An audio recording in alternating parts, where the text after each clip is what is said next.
Hello, everyone. Welcome to our new episode of Change Management in 20 Minutes video podcast. I am here together with my co host, Jeren. Jeren, hello, how are you? Hi, doing great. Hello, everyone. It's great to be here.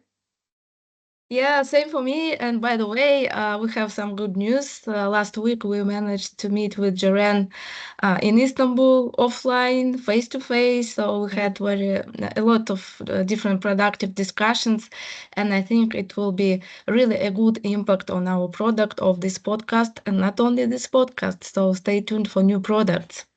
So yeah, today, yeah. Did you like it, Jaren? yeah. Of course, I enjoyed it very much. Like to hosting, hosting you here in Istanbul, and I enjoyed our discussions.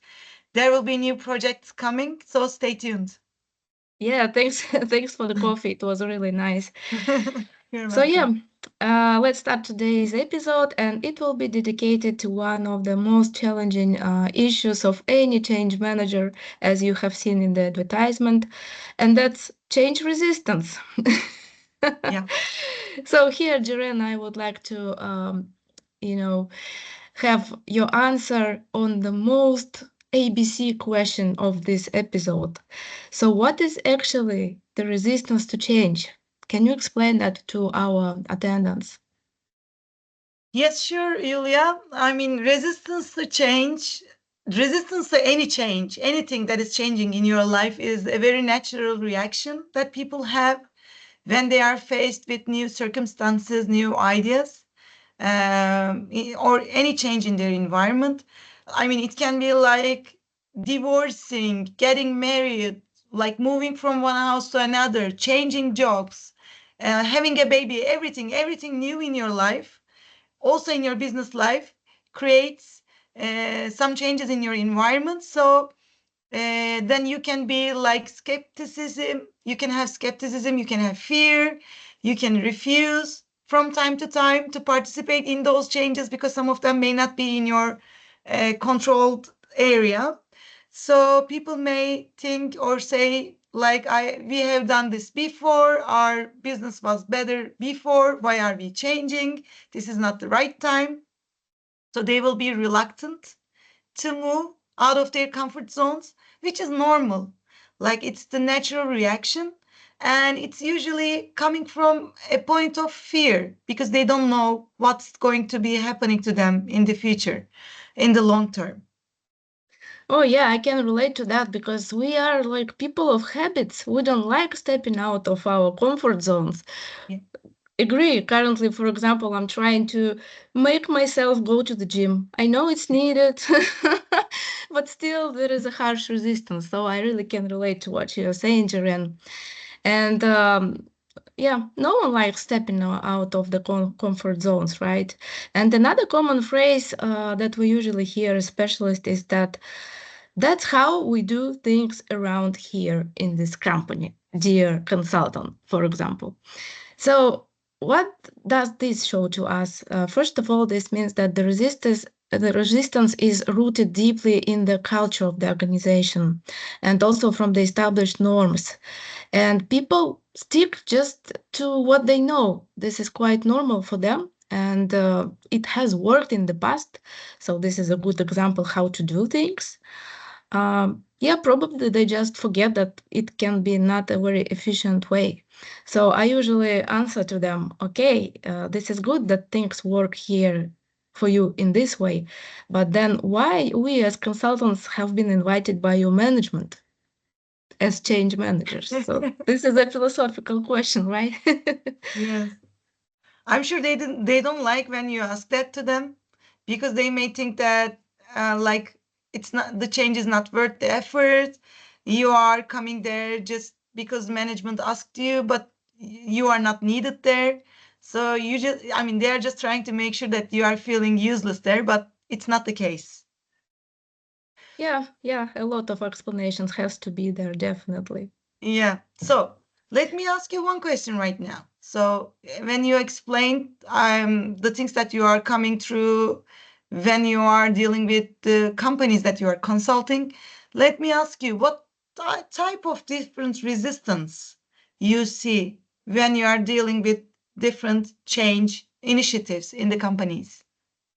Oh yeah, Jaren, that's a very important questions because the types of resistance we face in our profession is really diverse. Also, yourself, you mentioned that it definitely comes from the fear of the unknown. So people tend to be afraid of something that is coming, and they don't understand what is it. So they just don't understand what is their future, and everyone is, cautious about their future. This is just a natural human thing, right? Another thing is, of course, a fear of failure. Especially, it can be seen in the companies with a culture that is a little bit, toxic, or might find it very useful to do different kind of sanctions over the employees that do not do good. So they are afraid to fail. They also can be worried that they are not able to adapt to the new things, and this is how they finally might lose their job, because this is how their company culture is. And not only company culture, I think this is also like a natural part of human being, to be afraid of losing a job if you don't do good on that. Sometimes also people resist because they don't understand the benefits of change for them specifically. So in any change management methodology, there is this concept that is called "what is in it for me," right? Yeah. So unless employees see what is in it for them, probably they will not be able to join the change initiative because they don't understand what will be good for them. And we first of all care about ourselves, right? And then only about the company. So by the way, Jaren, do you use this "what is in it for me" concept at your daily job? Yeah, definitely we are using it.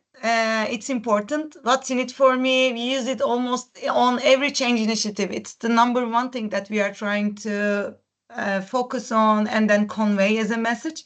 Because when you have the change story around the company and only around the company, then people will not be willing to participate to it. Because at the end of the day, people are working for a reason. Of course, they love the company they are working at. Some may not be loving, but many of them are loving their job at least, or their team, but they want to learn why we are changing and what will happen to me. What's the reason for me to change? What will be my benefit if I change? Which is extremely normal. When you were talking about this job security thing, it reminded me of one time when I was working in one company in the past. There was a guy who was reluctant to change, and he was slowing down the process to change. He was not doing what he's asked to do, but he was seemingly participating. He was doing great, but like strangely, he was not doing what he was supposed to do. He was doing it extremely slow, asking extremely too much questions, and trying to understand the reasons behind the change, but like he was acting strange. Then we realized that he was afraid that he was going to lose his job. That's why he was trying to slow down the process or even cancel the change process, reverse it back. So this happens. I'm sure I remember we were talking about these different stories on resistance to change when you were here. Would you like to share any like interesting stories with the audience? Oh yeah, thanks for sharing this great example. Yeah, especially, I don't know, in our region, we also see a lot of such examples when people are just afraid of losing their jobs underneath the resistance to change. So it's not that simple. It's a very serious thing for them because it can hamper their life level. But, this good question about the real life stories. Yeah, sometimes I really see some unexpected reasons for resistance in my practice. For example, one day we were working back in the days for some construction company as change management consultants, and this was a big construction company. So what we did, we were actually implementing the project management system together with portfolio management system, and I was responsible for the change management, maybe not officially, but it was my job as well. within the team. So there was this one guy who was always sabotaging all our meetings, ignoring what we were asking him to do in the new software. And there were a lot of examples how he quite openly demonstrated the resistance. So then I decided to go deeper and try to have a conversation with him personally. I used some 5 why and coaching techniques to understand what's going on with the guy because he was so smart. He was amazingly smart. So then I got the information, digging deeper and deeper, that it turned to be the case that he was already offering the same transformation to his company exactly 1 year ago when he just arrived to the company. And they said no. And now look at us. We as consultants come to the company and doing all the same that he was suggesting himself as the company employee. So definitely it was kind of underestimating employees' capabilities, possibilities, ideas. The company didn't maybe pay attention to this amazing idea how they can optimize the processes to make their projects better. So yeah, after we understood that, it became much more, interesting and efficient, the process itself of the change. But Julian, apart from that, I would also like to add maybe a little bit of conservatism thing to change resistance. And I hope you agree with me, because Yep. people are so different. Some of them are quite open to new things. They are excited about trying new software systems and understanding new work processes, right? But others are not. Apart from conservatism, they can also demonstrate some suspicion, like, why do we have to change right now in this company? Why are these guys proposing this? So it depends, of course, on the personality of employees, maybe even on their circumstances in life. So would you agree with me? Yeah, definitely. I mean, like the way that we think, I mean, cognitively, and the way we are flexible cognitively, it's different from person to person. So there are some ways to increase our cognitive flexibility so that we are able to get used to the new changes in life, because like change is not something that is inside the life right now. It's the life itself. So it's not a part of life. It's the life itself. Everything is changing every day. Like for us, one day something happens and globally it changes our lives forever. And it happens all the time since the last 3 years.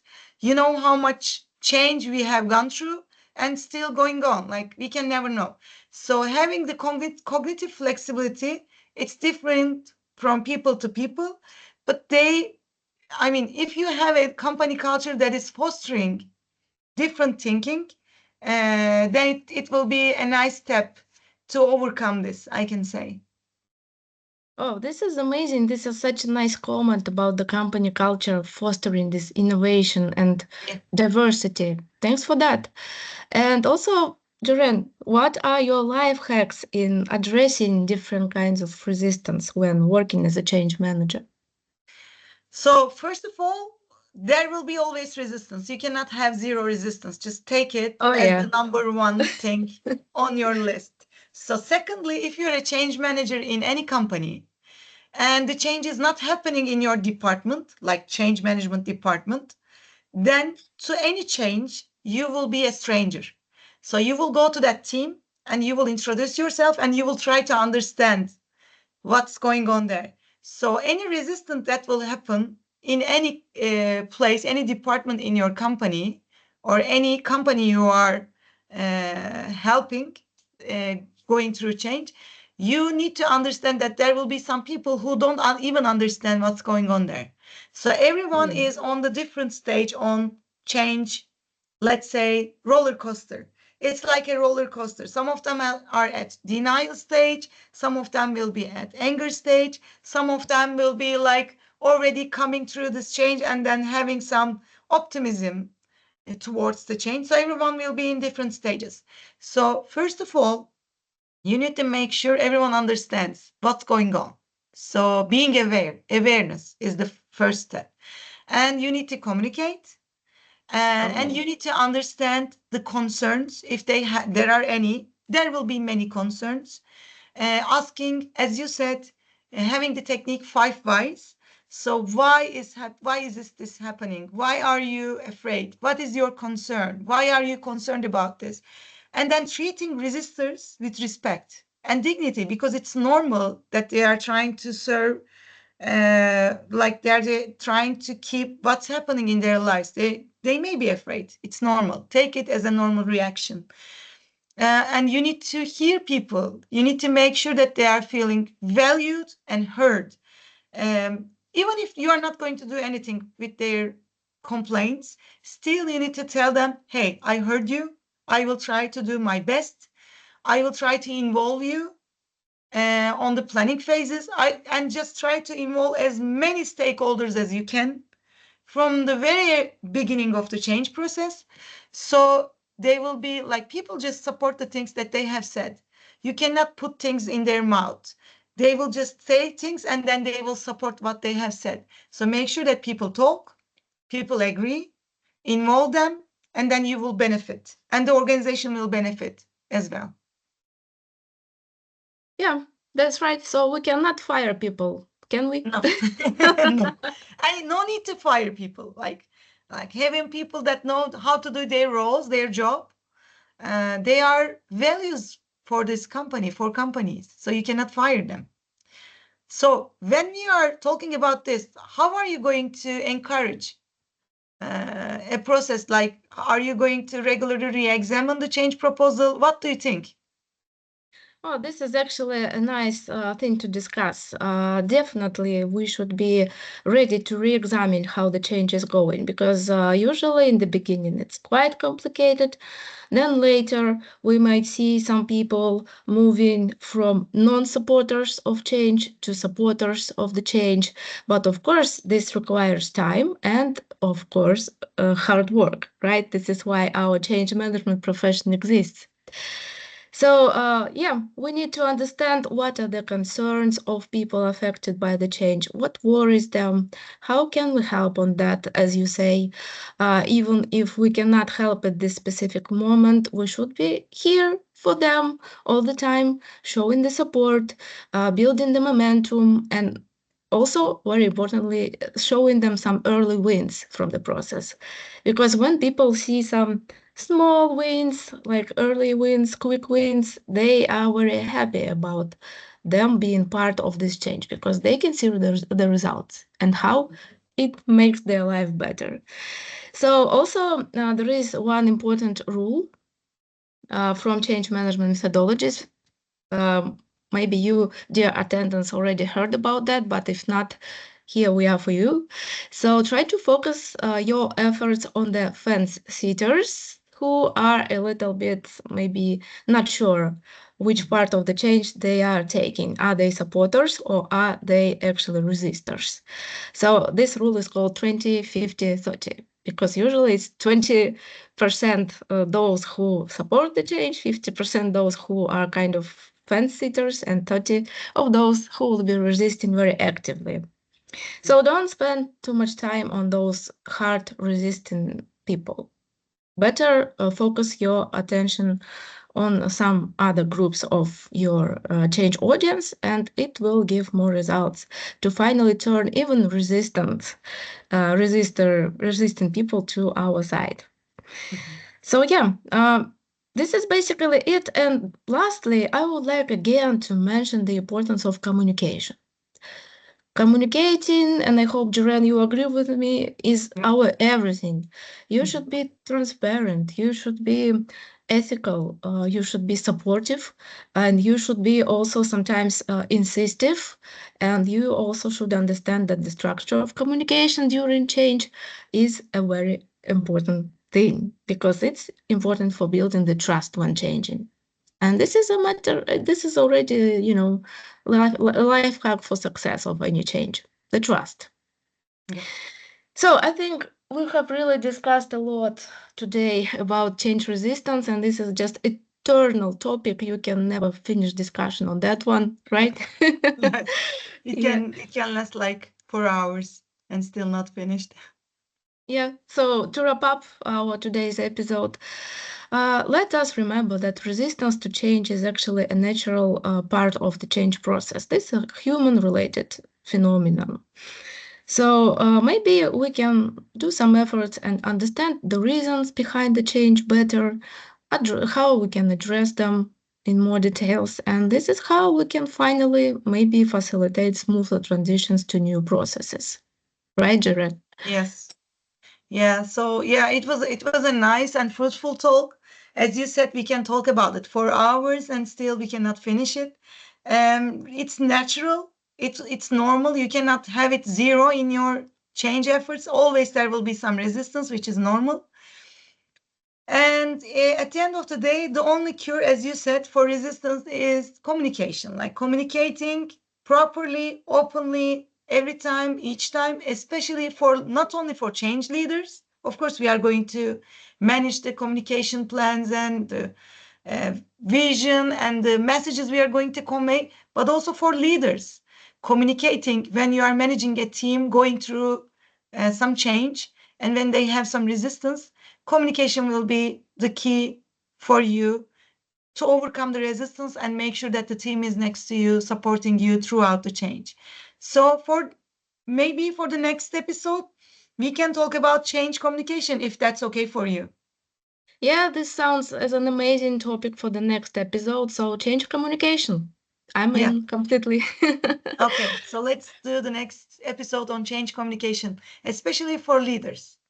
Oh, yeah. Okay. So, with this, we would like to wrap up today's episode. Thank you, Jaren, for your expertise, for your, coaching-oriented approach when explaining all these concepts to our audience. I can see you're a very good coach. Please count me in for some personal session, maybe. Yeah, thank you, Yulia. I mean, I'm very happy to be with you, having these episodes, and like your knowledge and experience is priceless. So let's be together for the next episode. I'm looking forward to it. Yeah, thank you, everyone who joined, and let us see each other on the next episode. All Stay right. tuned. Yeah, Bye bye bye. bye. So, yeah.